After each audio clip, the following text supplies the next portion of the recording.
কিছুদিন আগেই ওকে ঠিক করলাম, সুস্থ করলাম।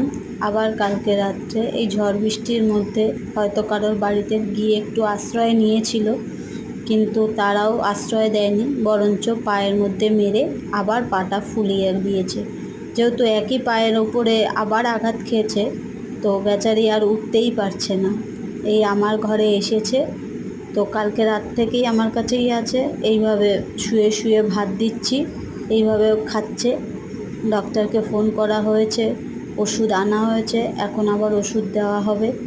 ওষুধ খাচ্ছে, ও ওষুধ খেয়ে নেয়, কোনো জ্বালায় না। কিন্তু আমি শুধু ভাবি এই বৃষ্টি বাদলের দিনে সবাই একটু আশ্রয়ের খোঁজে গেছে, তাদের না মেরে তোমরা যদি একটু আশ্রয় দাও, কোন ক্ষতিটা হয়ে যেত?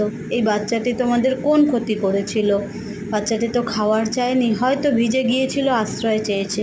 এরকম তোমরা আর প্লিজ কারোর সাথে করো না।